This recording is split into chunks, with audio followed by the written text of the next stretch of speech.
प्यारे बच्चों, आइए आज हम हिंदी की पाठ्य पुस्तक सुगंधा का पाठ 9 श्रम की महिमा पढ़ें। श्रम यानी मेहनत। मेहनत करने से ही सारे कार्य सफल होते हैं। अगर हम मेहनत से जी चुरा लें तो कोई भी काम हम नहीं कर पाएंगे।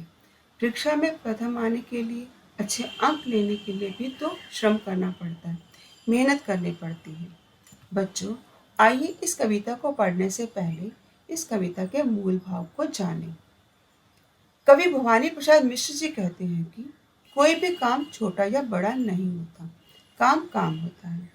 काम करके ही माता पिता अपने परिवार का पालन पोषण करते हैं। अपना कार्य करने में कोई श्रम नहीं होती। बापूजी भी कहते थे कि काम पूजा है। आइए पढ़ें श्रम की महिमा प्रस्तुत करती हुई यह कविता। इस कविता के कुछ शब्दार्थ पे ध्यान दीजिए। झाड़ना यानी झाड़ू लगाना, साफ करना। गाड़ता यानी बोना। धुनते, रुई के रेशे रेशे अलग करना, रुई को धुनना, रुई को छोटा छोटा करना, उनके रेशों को अलग करना। चुनते, चुनना यानी निकालना। झिझक, संकोच और खिलकर, हंसकर। तुम कागज पर लिखते हो, वह सड़क झाड़ता है। तुम व्यापारी हो, वह धरती पे बीज गाड़ता है। एक आदमी घड़ी बनाता है, एक बनाता चप्पल, इसलिए यह छोटा और वह बड़ा, इसमें क्या बल। बच्चों, यह कवि भवानी प्रसाद मिश्र जी कहते हैं कि तुम कागज पर लिखते हो। जो पढ़ने का लिखने का काम करने वाले बच्चे हैं, आप हैं, हम कागज पर लिखने का कार्य कर रहे हैं। एक ऐसा व्यक्ति भी है जो सड़कों की सफाई करता है, यानी सफाई कर्मचारी है जो सड़कों को झाड़ता है। तो क्या इस आधार पर हम उसे छोटा या खुद को बड़ा मान सकते हैं? नहीं। तुम व्यापारी हो, वह धरती में बीज गाड़ता है। एक व्यक्ति व्यापार का काम करता है, व्यापारी है, वो सामान इधर से उधर बेचने का काम कर रहा है। एक अन्य व्यक्ति भी है जो श्रम कर रहा है, मेहनत कर रहा है, और मेहनत के बल पर वो क्या कर रहा है, धरती पर बीज बोता है। यानी किसान कैसे बीज बोता है, फसल काटता है, उसका अपना काम है, उसके काम का अपना महत्व है। और जो व्यापारी है, जो सामान को बेचता खरीदने का काम करता है, उसके कार्य का अपना महत्व है। एक आदमी घड़ी बनाता है, एक बनाता चप्पल। अब जो घड़ी साज है वो घड़ी बनाने का काम करते हैं, बहुत बारीकी का काम है उसमें। कोई अन्य व्यक्ति भी है, वो भी श्रम कर रहा है, मेहनत कर रहा है। वो क्या कार्य करता है? वो चप्पल बनाने का काम करता है। मोची जो है, जो चप्पल बनाने का काम करते हैं। तो क्या उनके कार्यों के आधार पर हम ये कह सकते हैं कि घड़ी बनाने वाला व्यक्ति बड़ा है, बड़े काम कर रहा है, और चप्पल बनाने वाला व्यक्ति छोटा काम कर रहा है? इसके आधार पर हम उन्हें छोटा या बड़ा नहीं कह सकते, क्योंकि दोनों ही व्यक्ति श्रम कर रहे हैं, मेहनत कर रहे हैं, अपने पेट भरने के लिए रात दिन लगे रहते हैं। तो ऐसे में उन्हें हम छोटा या बड़ा नहीं कह सकते। सूत काटते थे गांधी जी, कपड़ा बुनते थे, और कपाल जुलाहों के जैसा ही बुनते थे। चुनते थे अनाज के कंकड़, चक्की पीसते थे, श्रम का अनाज आश्रम में ही पीसते थे। अब यहाँ गांधी जी के श्रम की चर्चा की जा रही है। गांधी जी कौन कौन से काम आश्रम में रहकर करते थे? सूत काटते थे। कपड़ा बुनने के लिए पहले कपास को धुना जाता है, पतला किया जाता है, सूत बनाया जाता है, और फिर सूत से कपड़ा बुना जाता है। तो गांधी जी अपने प्रयोग के लिए जो काम आने वाला वस्त्र है, कपड़ा है, वो स्वयं बुनते थे। पहले वो सूत काटते और फिर उसे कपड़ा बनाते। लेकिन गांधी जी इस कार्य में बहुत अधिक कुशल थे। जब वो सूत काटते थे तो उनका सूत का बना हुआ रेशा जो था, वो इतना महीन पतला होता था कि जुलाहों को भी मार दिए। जो जुलाहे हैं, जिनका कार्य ही यही है कपास को बुनना, पतला करना और सूत बनाना, उनसे भी अच्छा वो बना पाते थे। कौन? गांधी जी। वो इससे कपड़ा बुनते थे।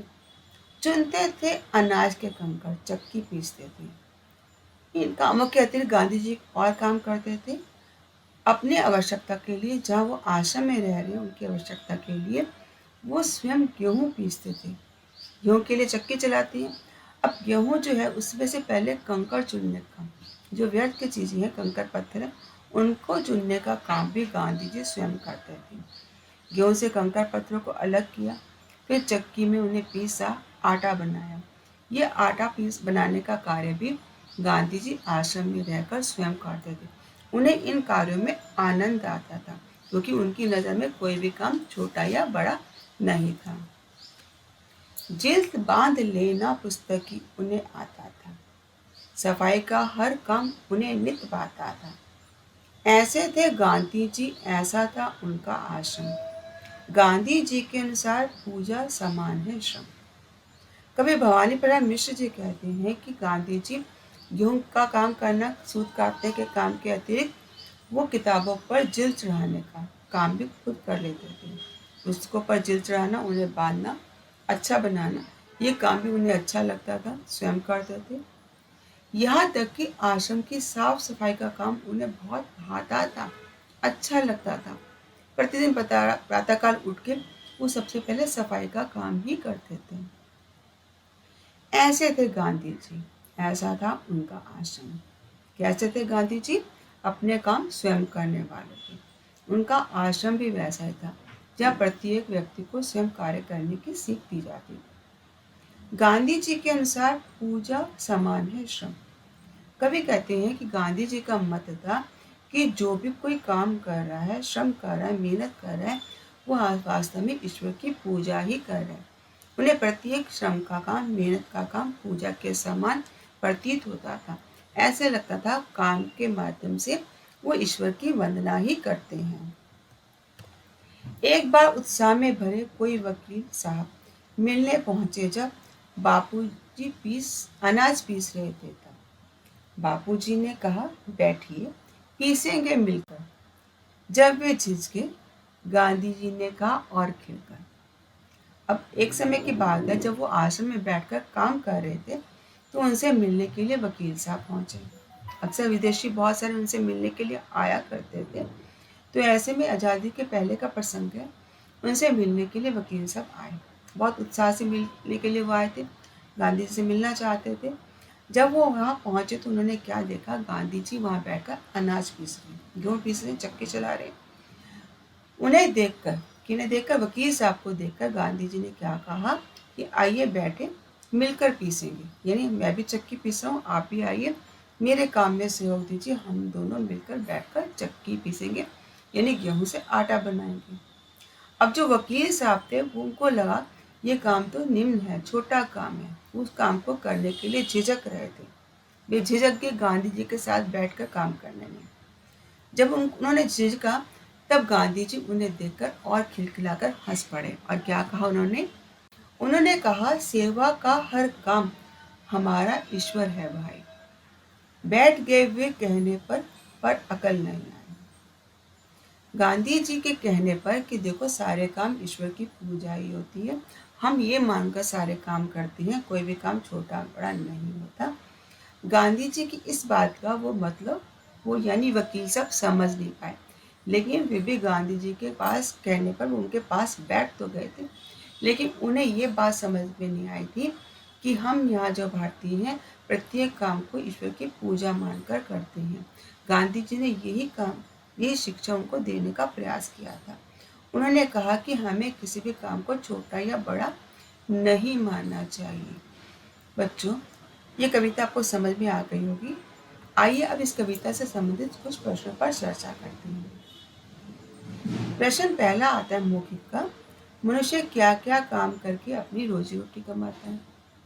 अब कोई गेहूं का आटा पीसने का काम करता है, कोई गेहूं उगाने का काम करता है, किसान जैसे हो गए।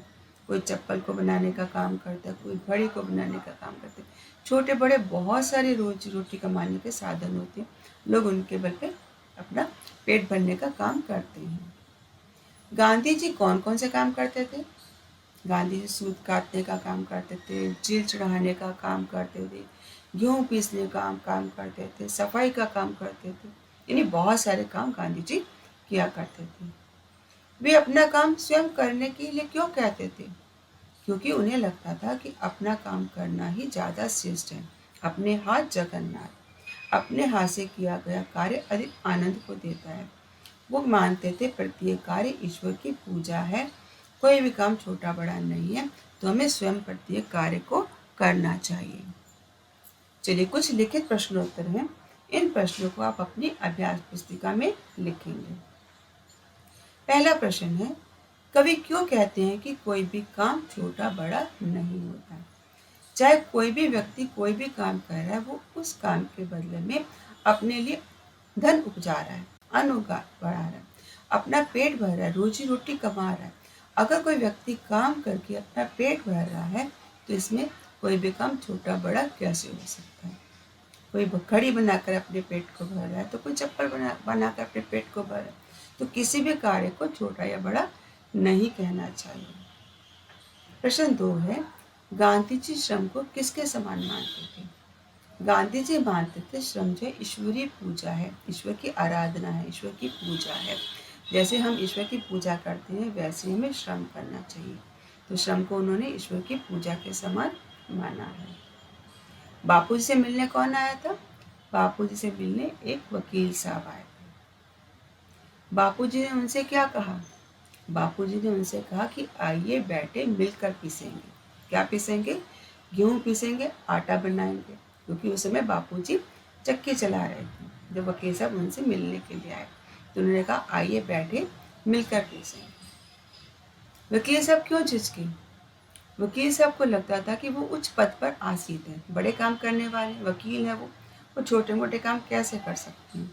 उन्हें लगा बापूजी जो काम कर रहे हैं चक्की पीसने का काम, ये छोटा काम है, जबकि मैं बड़ा काम करने वाला हूँ, मैं वकील हूँ, मैं ये काम कैसे कर सकता हूँ। इसलिए उस काम को करने के लिए वो झिझक रहे थे। प्रश्न 6 है, बापूजी ने वकील साहब को क्या समझाया? बापूजी ने समझाया कि प्रत्येक कार्य ईश्वर की पूजा है, ईश्वर की सेवा है, कोई भी काम छोटा बड़ा नहीं होता है। कवि ने क्यों कहा पर अकल नहीं आई? कवि ने इसलिए कहा कि बापूजी की बात की गहराई को वकील साहब समझ नहीं पाए। उनकी नज़र में छोटा व्यक्ति छोटे काम करने वाला, कोई व्यक्ति बड़े काम करने वाले हैं, वो एक जैसे कैसे हो सकते हैं। उन्हें लगता था कि वह बड़े काम करने वाला है, वकील है, चक्की पीसने का काम छोटा है। उन्हें ये बात समझ ही नहीं आ रही थी कि प्रत्येक काम का एक जैसा महत्व है। जो भी काम कर रहे हैं वो स्वयं अपने लिए कर रहे हैं, अपने लिए वो धन कमा रहे हैं, रोजी रोटी कमा रहे हैं। अपना पेट भरने के लिए कोई भी काम किया जाए तो वो छोटा बड़ा कैसे हो सकता है। ये बात वकील साहब को समझ में नहीं आई थी। बच्चों, आशा है आपको ये पाठ समझ में आ गया होगा। धन्यवाद।